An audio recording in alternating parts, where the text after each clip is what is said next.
When Walter and I went to visit my husband's parents, my mother-in-law picked us up from the airport. But instead of letting us ride in her car, she said we had to walk home. It's a long journey, about 3 hours each way. Even though I'm strong, this made me really upset. I almost cried, but luckily someone helped me out. In the end, my mother-in-law felt sorry for treating me that way. My name is Jennifer. I'm 30 years old and married to Walter. We met in college through the mountain club, where we both love climbing mountains. Walter is younger than me and very good-looking. Sometimes I wonder why he chose me out of all the girls who like him. But he says he likes that I'm strong and don't complain, even when things are tough.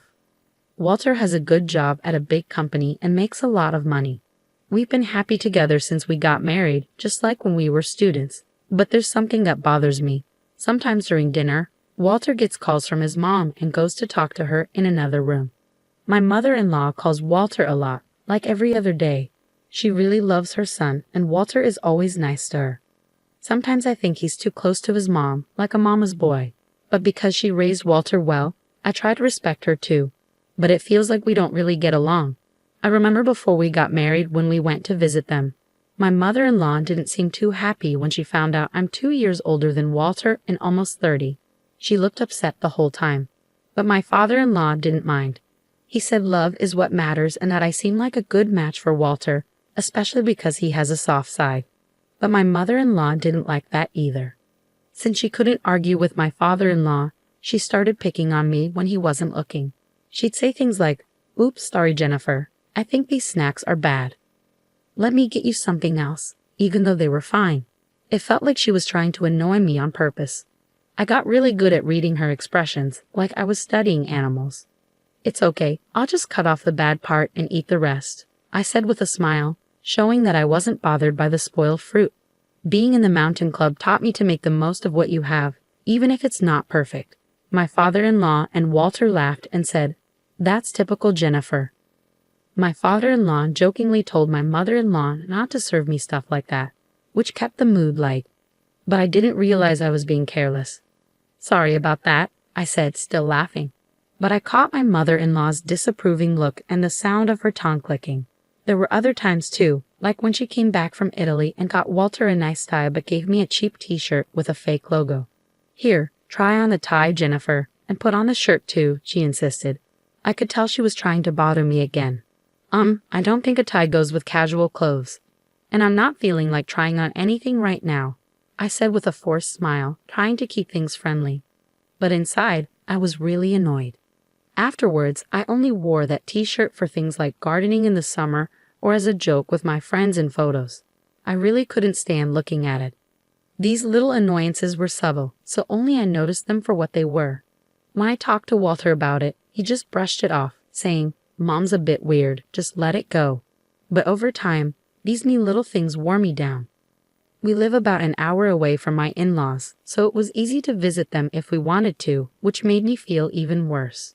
Then one day, Walter told me, "Jennifer, I'm sorry for the sudden news, but I've been transferred.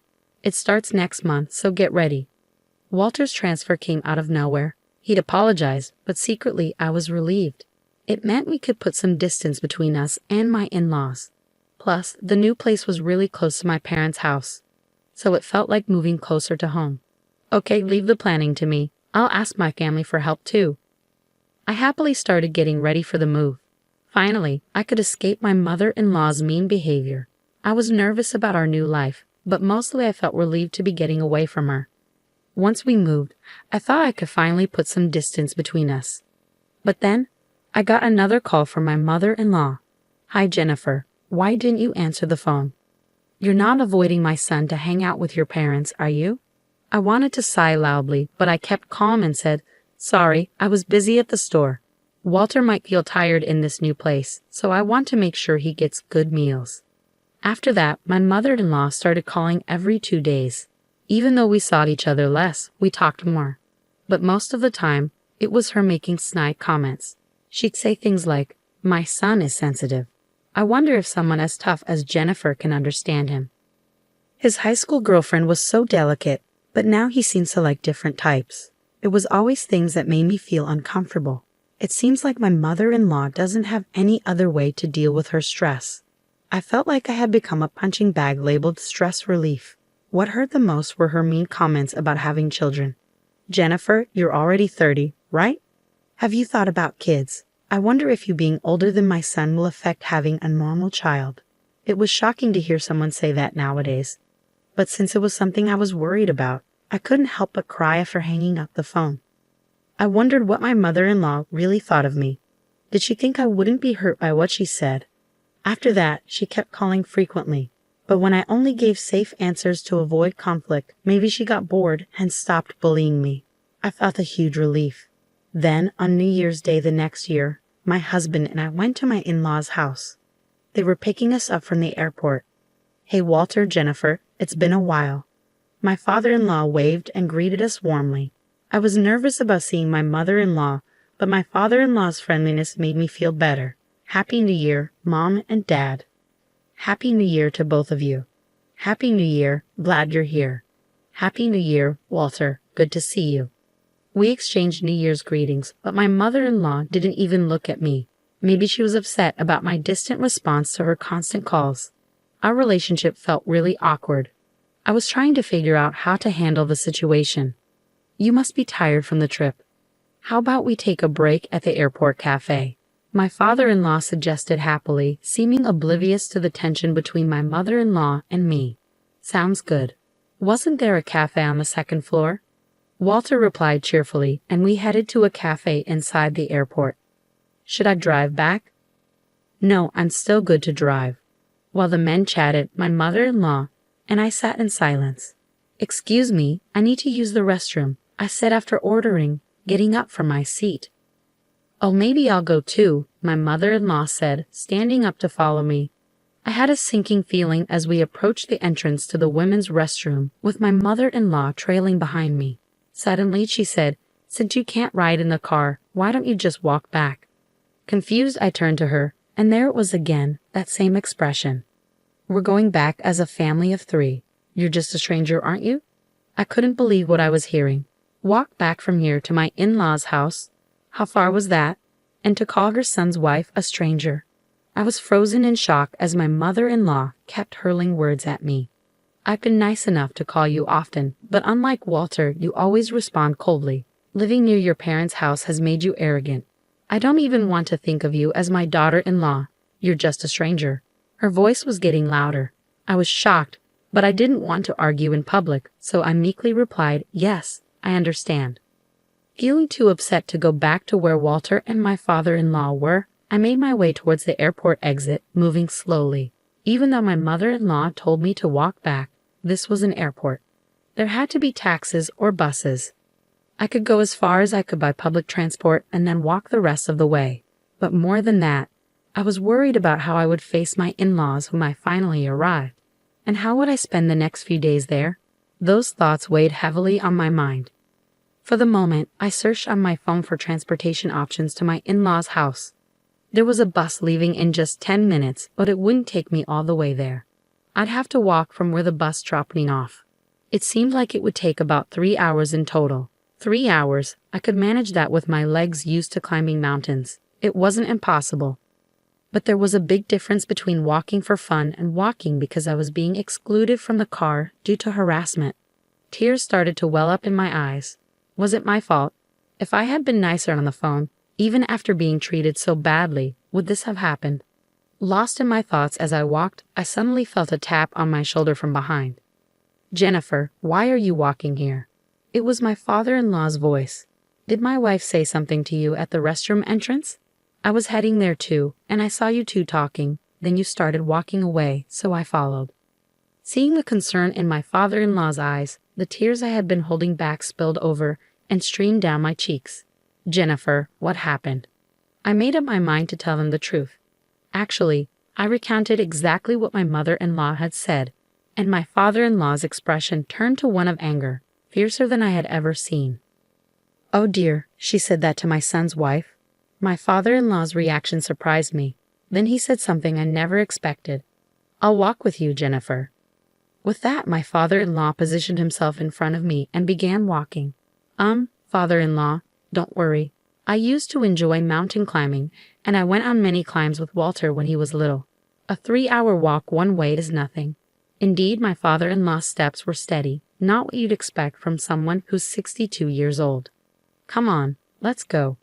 But we didn't tell Walter we were leaving. Is that okay? I finally remembered that in my shock at my mother-in-law's words, I had just left without saying anything to Walter. Walter will be fine. They'll probably convince him to wait.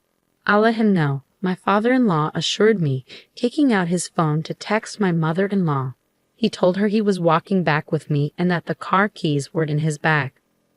While we waited for the bus, my father-in-law's phone rang. He answered, his voice tinged with controlled anger. It was my mother-in-law on the other end. I heard what you said to Jennifer. If you're going to say things like that, then I won't ride in the car either. I could hear my mother-in-law's panicked voice shouting from the other end. That's not what happened. She wanted to walk for exercise. I was left dumbfounded by their exchange, more shocked than anything else. We'll discuss this when we get home, my father-in-law said before hanging up and putting his phone away. Shortly after, my phone started ringing. It was definitely my mother-in-law calling. Father-in-law and I exchanged looks. What could she possibly want now? To tell us to get back in the car? I definitely wasn't going to answer. I decided to ignore it as well. Father-in-law and I quietly boarded the bus and continued walking after getting off. This way is a shortcut. There's a bit of a slope here, but let's do our best. Father-in-law occasionally offered advice as we walked, making it feel like we were climbing a mountain together. However, I hadn't planned on walking so much today and was wearing regular boots. Father-in-law was in leather shoes.